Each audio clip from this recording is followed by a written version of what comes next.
Keir Starmer. Mr. Speaker, we've got a billionaire Prime Minister and a billionaire Prime Minister, both of whose families have used schemes to avoid millions of pounds of tax, smearing a working-class woman. 1 minute ago, Britain was shaken to its core. The UK Supreme Court has just delivered a ruling so explosive it has ripped through Westminster like a political earthquake.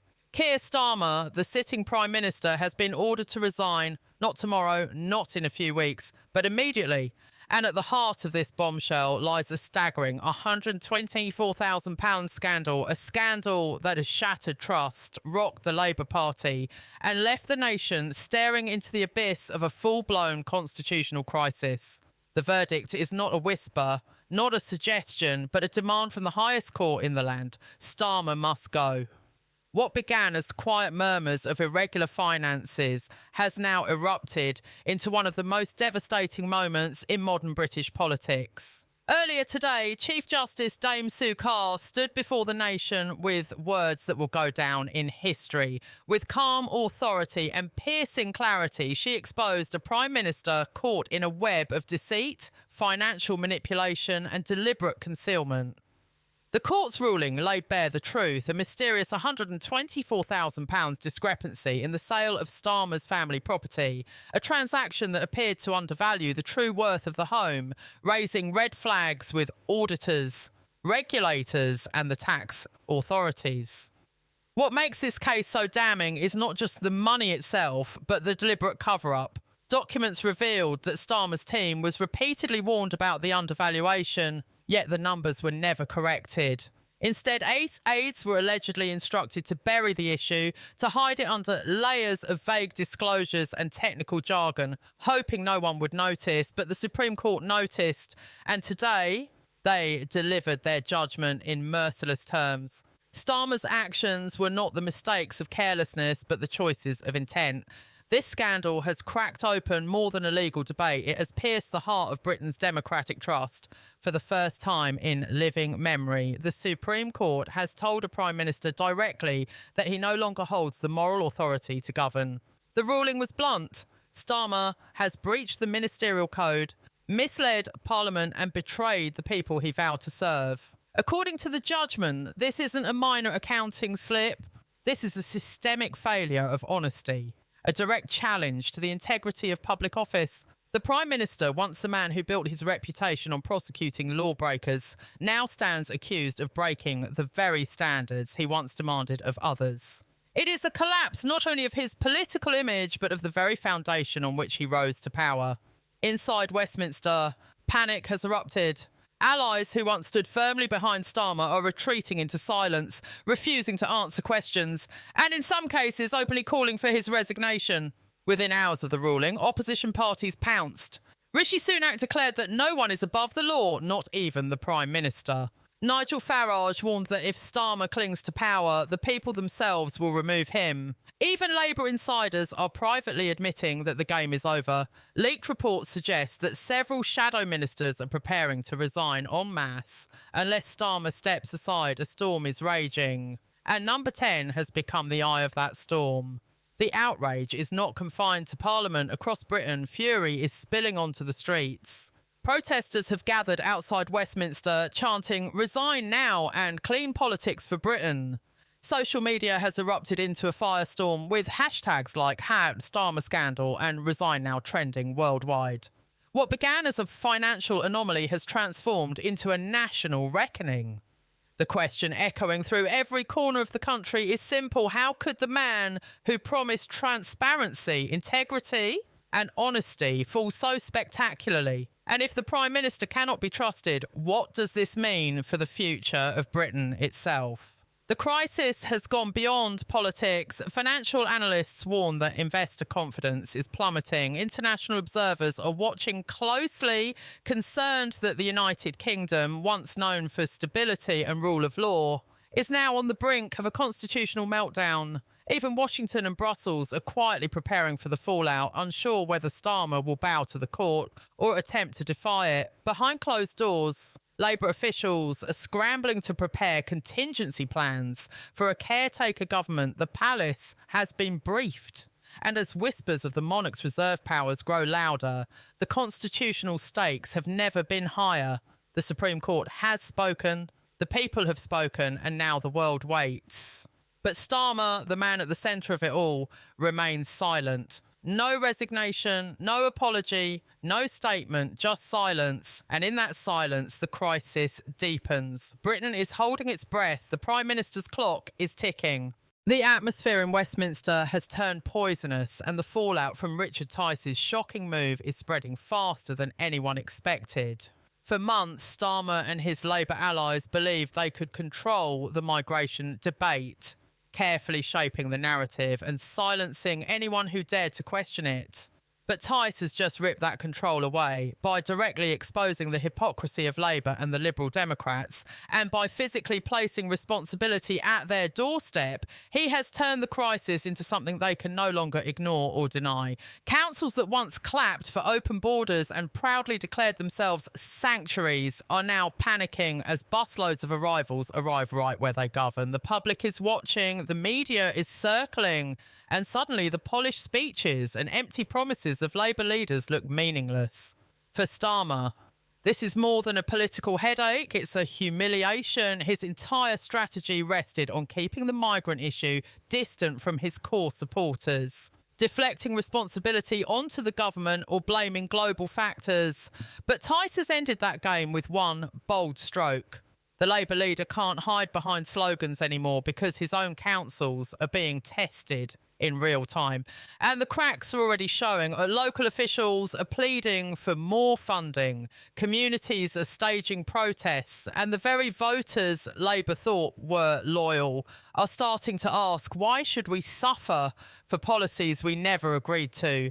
In one shocking moment, Starmer went from looking like a Prime Minister in waiting to a leader completely exposed, cornered and powerless. Meanwhile, Richard Tice has never looked stronger. Reform UK has been dismissed for years as a small outsider force, but today he stands as the only politician willing to take real visible action. That image, Tice unloading migrants onto Labour and Lib Dem councils, has exploded across social media, sparking outrage, support and heated debates everywhere. For his supporters, it proves he is a man who refuses to play by the old rules. For his critics, it is a nightmare because it shatters the illusion that Labour and Lib Dems are the compassionate voices of the people. Suddenly, the establishment looks weak, dishonest and unprepared, while Reform looks fearless and in control. That perception shift is dangerous for Starmer because perception in politics quickly becomes reality. Behind closed doors, Labour MPs are said to be furious, not just at Tice, but at their own leader.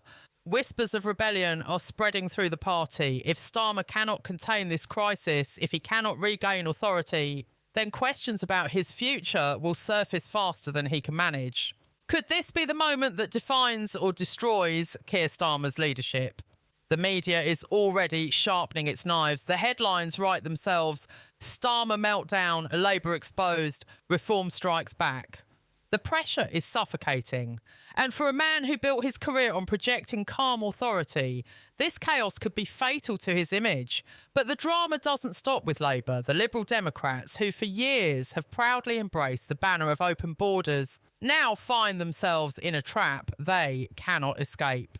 Communities that once cheered their progressive stance are now rioting at the arrival of migrants they have no resources to support. Their leaders, who once mocked Tice and Reform as irrelevant, now face the cameras trembling, forced to explain why their solutions collapse when put to the test. For the first time in years, both Labour and the Lib Dems are not just losing control of the narrative. They are being forced to live the consequences of their own rhetoric. And while Westminster burns, Tice is quietly achieving something even bigger. He has planted the seed of doubt in millions of voters' minds. If Labour and the Lib Dems cannot manage this crisis in their own strongholds, how can they ever run the country? If Reform UK can take bold, decisive action while the old parties cower, doesn't that prove the system itself is broken? These are the questions now echoing through pubs, workplaces and homes across Britain.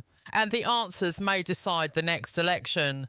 The truth is clear. Starmer has been dragged into a battle he cannot win. Every busload that arrives on Labour or Lib Dem turf is a reminder of his weakness. Every protest in those communities is a reminder of his failure.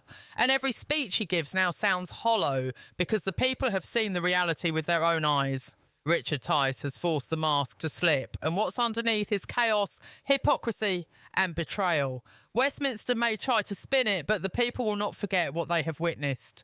The meltdown has only just begun, and the shockwaves will shape British politics for years to come. As the dust settles from Richard Tice's shocking move, the consequences are spreading like wildfire across the country. Councils that once boasted about welcoming communities are now scrambling behind closed doors, their leaders panicking as the reality of what has been unleashed hits them square in the face. Labour and Liberal Democrat-run councils had long used warm words, catchy slogans and staged media appearances to convince voters that they had everything under control. But now, when buses filled with migrants are arriving on their doorsteps, when hotels are overflowing, when schools and hospitals are pushed beyond breaking point, the same politicians who preach compassion are nowhere to be seen. Their speeches sound hollow, their promises empty and their silence deafening.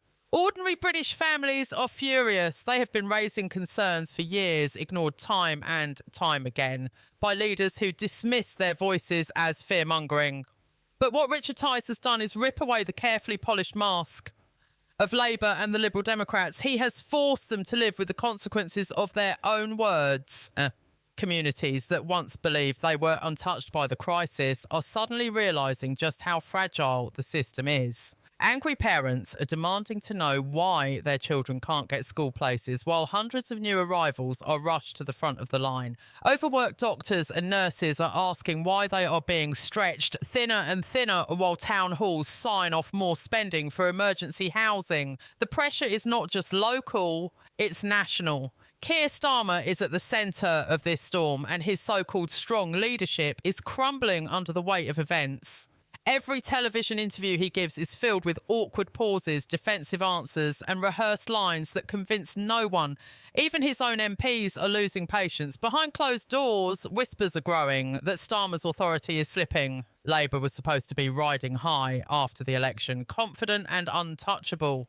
But Richard Tice's bold gamble has turned the tide. Suddenly, Starmer is being seen not as the Prime Minister in waiting, but as a weak figure unable to stand up to reform UK's relentless advance.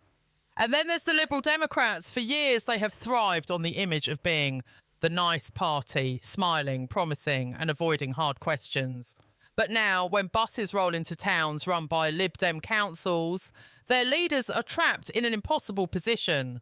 If they reject the arrivals, they betray their own slogans of compassion. If they accept them, they face an angry electorate who never agreed to such dramatic change. Either way, their credibility is falling apart. Richard Tice has cornered them with a masterstroke that none of their spin doctors can undo. Meanwhile, Reform UK supporters are energised like never before. Social media is flooded with videos of people cheering as migrants are redirected from Conservative safe zones to Labour and Lib Dem strongholds. "You wanted this, now you deal with it," becomes a rallying cry, spreading from town to town. And it is not just online. Across the country, reform rallies are swelling in size, filled with ordinary people who feel that for the first time in decades, someone is fighting back against the political elite. Richard Tice has tapped into a raw, burning anger, and instead of trying to suppress it, he has unleashed it in full force. For Keir Starmer, this is becoming a nightmare with no escape. Every attempt to push back against Tice only seems to backfire. When Labour calls him irresponsible, voters laugh, asking why Labour refuses to take responsibility themselves. When Labour MPs accuse Reform of stoking division, voters point out that it was Labour who opened the gates and ignored warnings for years. The more Starmer talks, the weaker he looks. And every day that passes, his grip on power slips further. But here is the chilling truth. This is only the beginning. If Richard Tice can do this once, he can do it again and again. He has exposed not just the hypocrisy of Labour and the Lib Dems, but the fragility of the entire political system. Britain is heading toward a showdown, a clash between the people and the establishment that can no longer be delayed. The question is no longer whether Labour can survive this storm, it is whether the entire old political order can survive at all. The meltdown inside Labour is not just about migrants, not just about councils, and not even just about Reform UK's bold challenge. It is about the soul of the party itself. For years, Labour positioned itself as the so-called party of the people, but when Richard Tice threw down the gauntlet and demanded that councils in Labour and Lib Dem strongholds take the responsibility for housing migrants, the hypocrisy was laid bare for all to see. Keir Starmer and his allies were forced into a corner, and the mask of control they had worn for months slipped right off their faces. What we are watching is not just politics, it is the unravelling of a system built on double standards, and it has left the Labour leadership exposed in a way we have not seen in decades. The people, already frustrated, are now furious, and when the people lose faith, collapse is not just possible, it becomes inevitable. Richard Tice knew exactly what he was doing. By pointing directly at Labour and Lib Dem councils, he stripped away the illusion that these parties could endlessly lecture Reform UK while hiding from responsibility themselves. It was a masterstroke, a political ambush, and it worked perfectly. Labour councillors were caught on camera panicking, their voices shaking as they demanded extra funding, emergency measures, or in some cases outright rejection of the migrants they once promised to welcome. The hypocrisy was undeniable. These were the very same politicians who had spent years calling for open borders and humanitarian duty, only to fold when the problem landed on their own doorsteps. And the public saw it. Social media erupted with anger, with hashtags trending that accused Labour of lying to the people. It was no longer possible for Starmer to hide behind polished speeches or carefully staged press conferences. The reality was too visible, too raw, and too damning. Meanwhile, Starmer himself has entered uncharted territory. His once steady grip on the party is now slipping fast, with backbench MPs whispering that he may not even survive until the next election if things continue at this pace. Some are even speculating that an internal coup could emerge, an open challenge to his leadership if he fails to contain the migrant crisis and Reform UK continues to rise. Behind closed doors, shadow ministers are at each other's throats, blaming one another for the disaster, with reports of shouting matches breaking out inside Labour HQ.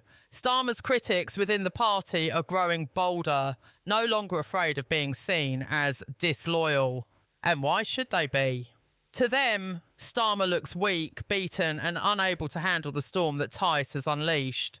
His carefully crafted image of a safe pair of hands has shattered, replaced with a man visibly overwhelmed by forces he cannot control. And what of the Lib Dems? Once happy to cling to Labour's coattails, they too are now in chaos. Their councils were not prepared for the sudden migrant influx, and they are scrambling to justify their failures to angry residents. The same voters who trusted them with promises of compassion and stability are now left with overcrowded housing, pressure on schools, and rising tension in communities. The Lib Dem leadership, sensing disaster, is trying desperately to spin the narrative, but the truth is leaking out faster than they can contain it. Every new headline makes them look weaker, more dishonest, and more complicit in the collapse. Their coalition dream with Labour is beginning to look like a nightmare that could end their credibility for years to come. And all the while, Richard Tice is standing tall, watching the chaos unfold exactly as he predicted. To his supporters, he is not just a politician, he is a truth teller, a fighter, a man willing to say what others are too scared to say. His bold move has electrified Reform UK's base, and his gamble is paying off. Poll numbers are shifting, not slowly, but dramatically. The working class voters who once trusted Labour are drifting away, disgusted by the hypocrisy and betrayal.